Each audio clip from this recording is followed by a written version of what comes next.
மாண்புமிகு பொதுப்பணித்துறை அமைச்சர் அவர்கள். மாண்புமிகு பேரவைத் தலைவர் அவர்களே, மூத்த உறுப்பினர் நீர்வளத்துறை அமைச்சருடைய உரையுடைய ஒரு குறிப்பை இங்கு பதிவு செய்தார்.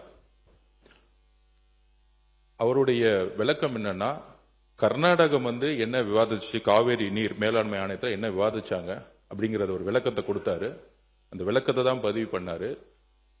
கடந்த 10 ஆண்டுகள் இல்லாத அளவுக்கு மழை இந்த வருடம் குறைவுன்னு எல்லோருக்கும் தெரியும். அதிலையும் நாம் போராடி, காவிரி நீர் மேலாண்மை ஆணையத்திடம் போராடி, நீர்வளத்துறையுடைய அதிகாரிகளும் சரி, நம்மளுடைய சட்டத்துறை வல்லுநர்களும் சரி போராடி தான் 3500 கனஅடி நீரை பெற்றோம் என்கிறதை நாங்கள் பதிவு செய்கிறோம். எப்பொழுதும் நம்மளுடைய உரிமையை நாம் எப்பொழுதும் விட்டுக் கொடுக்க மாட்டோம் என்கிற பதிவு செய்கிறோம். முடிக்கும் போது மூத்த உறுப்பினர் சொன்னாரு, அம்மாவுடைய ஆட்சி வரும்னு சொன்னாரு. இப்ப நடந்துட்டு இருக்கிறது அம்மாவுடைய ஆட்சிங்கிறதா நாங்க பதிவு பண்றோம். எங்களுடைய தலைவர், புரட்சி தலைவர் எம்ஜிஆருடைய வழியிலையும் அம்மாவுடைய தைரியமான முடிவிலையும் எப்பொழுதும் ஒரு நல்ல நிர்வாகத்தை கொடுப்பாரு பதிவு பண்றோம்.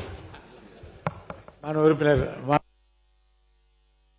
என்ன பாயிண்ட் ஆஃப் ஆர்டர்?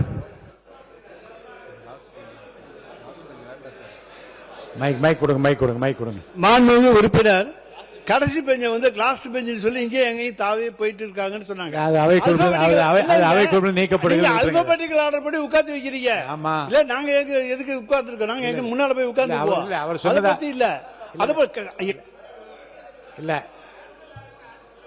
இல்ல அவர் சொன்னது அவைக்குழு நீக்கப்படுகிறது.